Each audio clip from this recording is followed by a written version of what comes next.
but it's not quite fair, Jans. I think it's I'll say it because you won't. You're one of the founders of this field. Huh? One of the founders of the field of knowledge graphs, one of the main drivers, one of my mentors, and I'm really happy to have you here to talk about some of your work and applying knowledge graphs in healthcare. So thank you. Okay, thank you. My identity is still psychologist and not computer scientist, but okay. I was going to give a talk called Building a Healthcare and Life Science Knowledge Graph, and without my knowledge, our sales guy Craig added with ChatGPT, right? So, and he told me that last Thursday. Anyway, so but it's fun. I mean, I could talk all day about ChatGPT.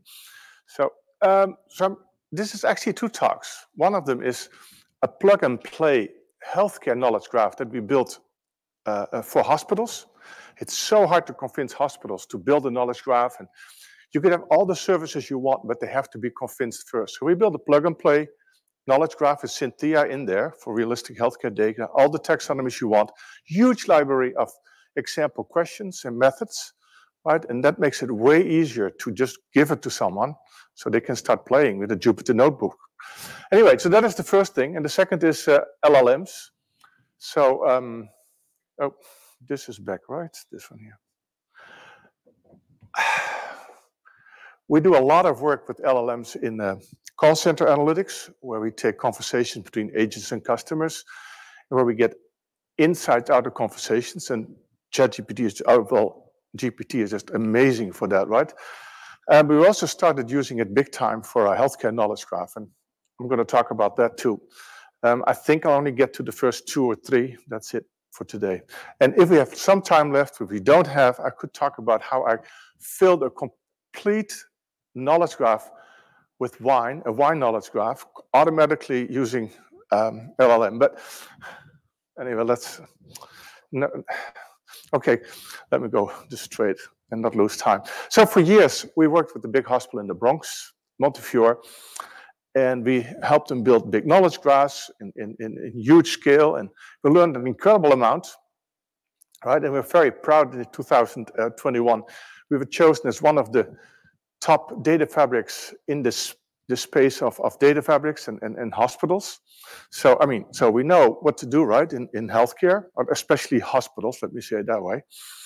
And we use this model that we call the entity event knowledge graph, where we say, well,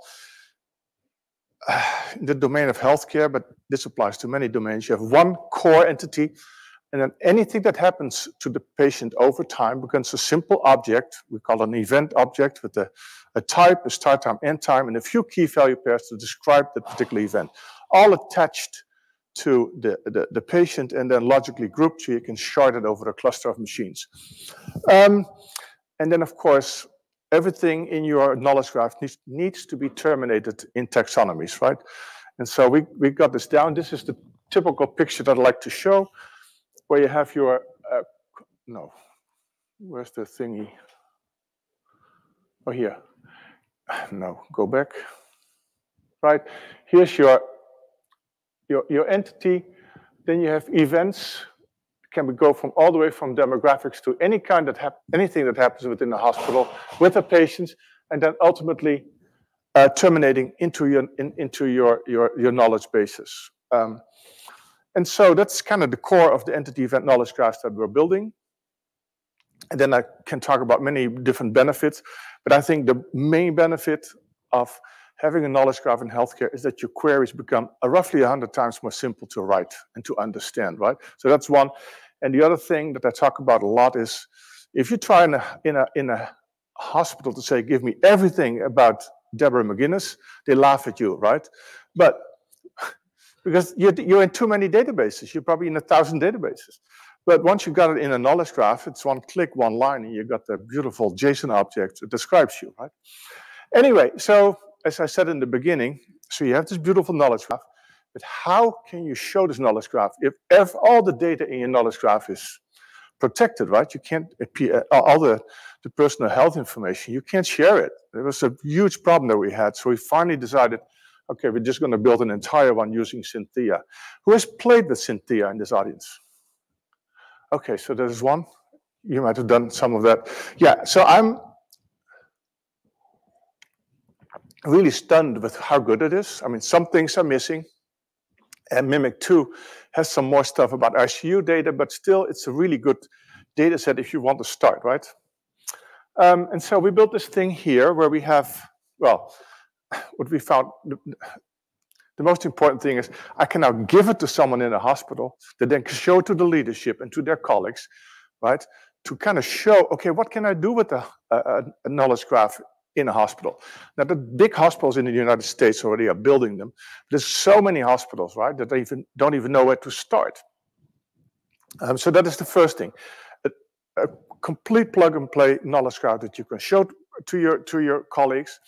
And then we have this library for literally almost anything that a hospital cares about, right? Standard reporting.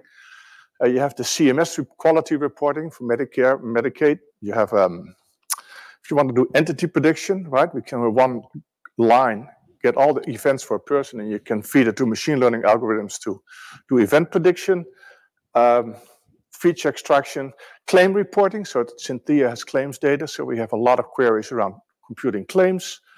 Cohort selection, similarity search, it's all in our set, in our library to kind of start going. Then the data sets, well, it's Synthea, it is everything in UMLS. It's the FIRES database, you know, that the vaccine advanced reverse, sorry, what's the, anyway, the vaccine database. And we have a lot of PubMed articles in there, just as an example of what you can do with this, all integrated. And I'll show you in a second how we do that.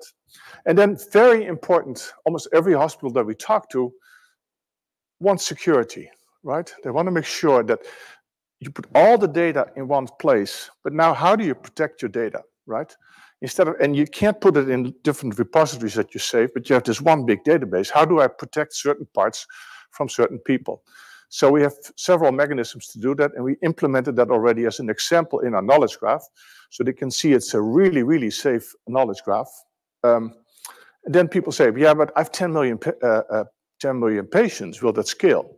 So we have a data set from Synthea running on a cluster of 12 machines where we run about 10 million patients using Synthea data. And all our libraries work with that big data set. And then, of course, the question is, can I use my own data? And that's, of course, the whole point for us, to help hospitals build their own data into this knowledge graph. So this is the picture of the data sets. We have UMLS in the middle. We have, well, all these parts of UMLS that you would expect, including the semantic network. And then one of the speakers this morning told us that 80% of all the medical data is unstructured, right? Well, in our data set, it definitely is the case. So we use BioBird for entity extraction and our own UMLS mapping system.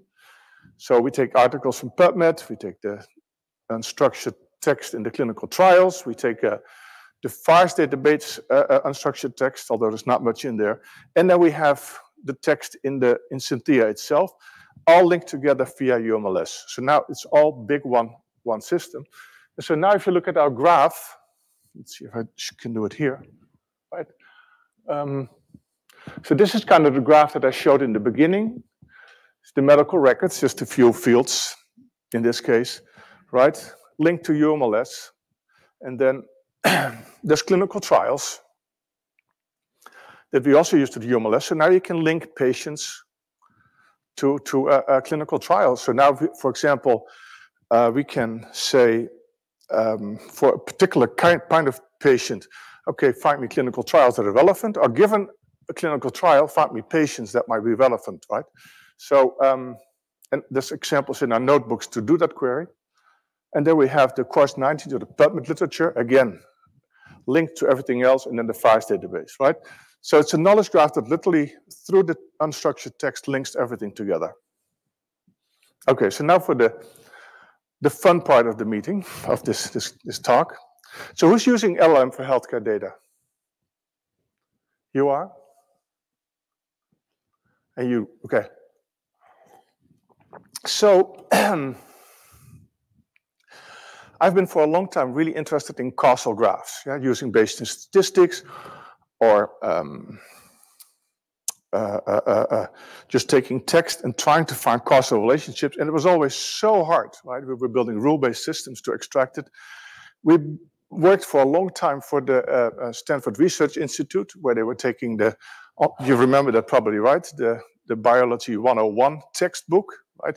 We had 30 people basically annotating every chapter in that book to say this causes this, and this causes this, and this causes this, right? It was a horrible job to do for these people, right? It was really horrible. But now, the amazing thing is that you can just ask GPT, right? So the prompt is, so here's an example of a causal chain from A to B to C, and then you get the adjacent object right here. And then you have used this representation to show a causal chain between COVID-19 and colon cancer. Make sure that each of the URLs point to a real medical article or web page that covers the from A to B, right? So you give it the structure that you want, you ask the question, and you get great results. I mean, so basically, here's one chain, right, where you see from COVID-19 pandemic to disruption in healthcare system, from disruptions in healthcare system to delayed colon cancer screenings, etc., all the way to increased rate of undetected colon cancer, right? Now, there's great results in terms of this, but literally every link, oh, let me go back here. Half the links, right, didn't exist, and the other half was wrong, completely fabricated, right? So that's kind of a bummer. But what we found out is that you can actually use GPT plus web search to correct those mistakes. And that's kind of amazing. But we spent a lot of time always on validating results, even in the wine database, that I won't have time for, I guess. But even in the wine database, we always have to do a second or even a third question to get there, right? So in this case, we do the prompt, find articles that prove that there is a causal relationship from COVID-19 pandemic to disruptions in healthcare system, right? And then you get 4 links, and we check them manually, right, just to see if this is reasonable. And I always ask for my results as a one single atom, or a Python list, or a JSON object. And if a JSON object, I tell beforehand what the JSON object is that I want to get back, right? Because otherwise I get text, and then GPT doesn't help because I go from text to text, and I still have the same problem, right? Anyway, so you get a list. And then in this case, I mean, they're all real and spectacular, right? So these links. So if I want to show that then in graph, in our visualization tool, right, now I go from COVID-19 to cause. The strength is 4, according to GPT, to this factor, to this factor, to this factor. And I can show then here. And I can attach all the reference, of course, to this, right? And then another part of the art of prompting, right, is how do you ask GPT to do another causal chain, right, that doesn't copy the first one? Because that took me a long time, but I now have figured out how to do this, right? I'm not going to tell you because I want to get the job, right, that you just talked about. But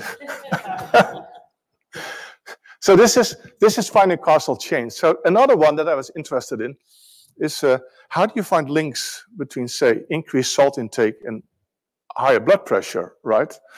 And so I have this big UMLS database. I can do a shortest path between increased salt intake and increased blood pressure, and I get all the relationships.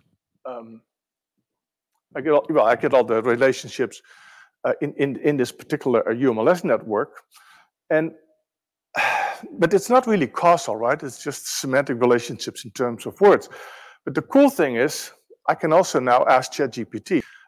So I've used, in this case, Sparkle, and I can show in a minute how we did that. I use Sparkle to ask for JSON objects back, given my particular prompt. And so now you have this, I mean, and I hope you can see this here. It's probably a little bit hard to see. Oh yeah, you can see it here. It all links all the way back here. So I got 3 causal chains plus all the UMLS relationships. So, I mean, I don't know with you guys, but I'm kind of completely excited by this, right? Because I can now, there's a million there's a trillion knowledge graphs in ChatGPT, right? It's just a matter of how you get it out and how do you check what you get back is really true. But it's really amazing that you can, in this combination. And this brings me to the point. I'm writing this article. Let me first do the last one. The last use case here. So the other thing is, so we have this knowledge graph that we give to hospitals. And this one hospital said, yeah, but that's great, Jans, but you know what the hardest thing for us is? Medical notes, right? We really need the medical notes. So one of my colleagues who's really, really good with GPT created prompts. So he wrote a program to create prompts that then gives you the answer. So basically, what you see here is a prompt that's actually, it's a query against, oh, Jesus. Yeah, this is here. So this is one of the people, providers in the Synthea.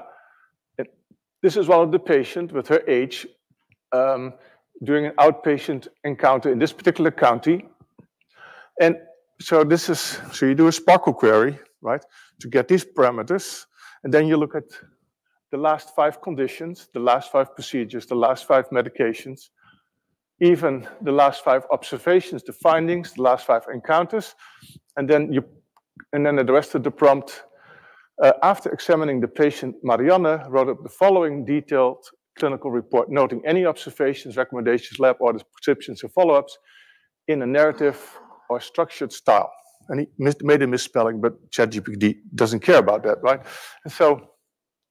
And then you get a medical note, which is kind of, I mean, so my hospital was happy with it. There's doctors here in the room, right? So they might think it's too artificial, but still, it's kind of amazing. And there's recommendations that were not in the original observations.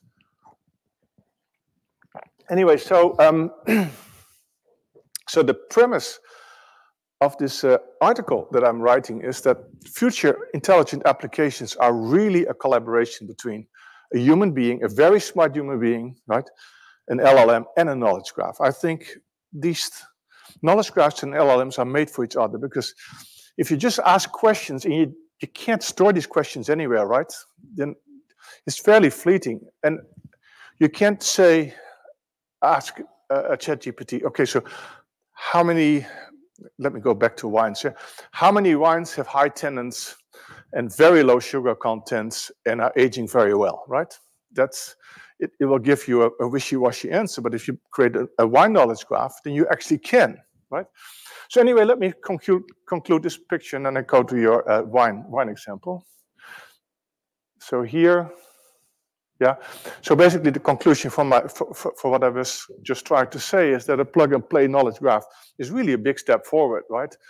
To get hospitals to think about knowledge graphs, and endless possibilities for LLMs. Okay, so that is the part about my talk, and now about the wine. Here's my wine knowledge graph. So this was created completely automatically, and I'm going to show you a Sparkle query how we do that later, right? Where you have France. I hate that thing. Yeah, so France has 2 regions, some main wines, some what I call individual wines. I need a better word for that, but vintage is only the year, right? So what do you call it? And it's, by the way, not in your ontology. And by the way, this is Deborah's ontology mostly.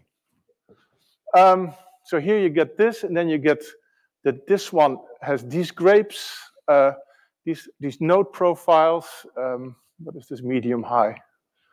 Anyway, you get my point, right? So this is the knowledge graph that we have. And I'm 100% sure that that GPT read Deb's article. 100% sure. There's no way they could not have done that. So I just got back that, right? But I used your ontology, but you missed the note. So you didn't have the tastes that the wine has. So I said, hey, give me the ChatGPT, give me all the taste that an expert uses to describe a wine, right? And I gave you the first 3. There's 3 more, but so you have fruit flavors, herb spice flavors, oak flavors, etc. Right? And then, okay, what kind of grapes do you have? Of course, they need to be objects, right? And then what grapes are there, for example, in Bordeaux? You can ask that too, right? And there's 5, everyone knows that, right? Here. And then I say, usually, give me 200 Bordeaux wines. I did a small example here. And then give me a few examples of these Bordeaux wines. And I get the Chateau Latour Premier Grand Cru 2012, I believe. Anyway, and then I say, okay, describe this wine to me, right? As a JSON object. And I get these tasting notes. But that's way too much work for me. So I said, I made a much bigger prompt where I had to prompt how I wanted to get my results back about the wine, right? And, well, here's a beautiful example. Let me go here. And so here's an example. I mean, this is kind of super cool, right? That you can just construct this. And one of the things you always have to do is you have to force ChatGPT to use your predicates. Otherwise, they vary with this, and then you still have to do the mapping to predicates, right? But anyway, you learn how to do that. Of course, you want to have food pairings for this. And then I wanted reviews. And in the beginning, I asked for reviews, and ChatGPT said, well, I can't give you reviews. We stopped in 2021. I can't look it up. But what I can do is I can make it up, right? Just like a human being, you know it's in the wine and you make it up, right? So this is what it made up. This is a description of the Latour 2012. And by the way, I was in Atlanta 2 weeks ago giving a talk about something else, and I gave this example. He said, okay, let me call. And he called his favorite restaurant, and in the evening, I drank that wine, which is amazing. But so anyway, this is what I call fantasy reviews, right? More like human reviews. And then you can also use the web. So does anyone use here web chat GPT? Well, yeah, but web chat GPT is a plugin that you get into your GPT, right? And basically, you ask a question, it goes to the web, it finds 3, 6, 10 links, whatever you specify. ChatGPT will read it and then answer the original question. Again, you get amazing results if you use that trick. So, so that was that. And then finally, here we've built this. So if our newest version of a Lego graph comes out real soon, 7.4.0, we have a magic predicate in our Sparkle. So you can see, do a prompt and give me one word back. Do a prompt, give me a Python list back. Do a prompt and give me the JSON object back, right? And so here is a series of, this is, I mean, you can try it out yourself. It will be an example query in our database. You do this set of insert queries, and this is the picture you get when you do it, right? But I think, and then of course, the most important thing is you can't trust anything, right? So you have to do a lot of test queries to see if, once you do a web search, if it actually gave you the answers back. So some people describe old socks as a taste in wine, right? So I say, huh? Dirty socks. Well, I wanted to keep it nice. So is old socks one of the many tasting notes for the Chateau Latour? I prefer a yes or no answer. If you're not certain, say I don't know. If you can't find any relevant information, say no information available, right? And this uses web search, and it says, yeah, no information available. And here's even a query where we delete information if the prompt is no, right? So you get your data filled in, and then this is the query where you say delete this data if I can't find it on the web, right? So anyway, that was it. Any questions?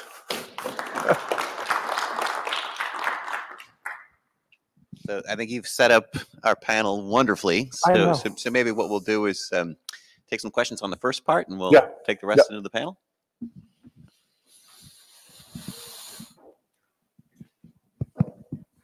Hey, great talk. I'm Jan. I'm working for a CPG company. So I have a quick question regarding, you use this to build the knowledge graph. Of course, it will alleviate a lot of the effort required expert to manually craft the ontology, all the things. So the first question is, all the large language models, they trained on, usually there's a cutoff time, let's say, based on the knowledge till 2022. Mm-hmm. They are static. How do you incorporate the latest knowledge and also related? But that's what we now do, right? There's a Python framework called LangChain. There's AutoGPT. There's ChatGPT. Those are systems where you can go to the web, do your search, filter out the Google advertisement links, right? Now you get it, or we use DuckDuckGo. You get a set of links, let ChatGPT read it, and then answer the question. So now this is kind of the stopgap, right, to deal with the fact that these models entered a particular date. And your first question about ontologies, I do not believe that ChatGPT is really good at ontologies. Human beings need to do these ontologies. There's too many complications and issues with the.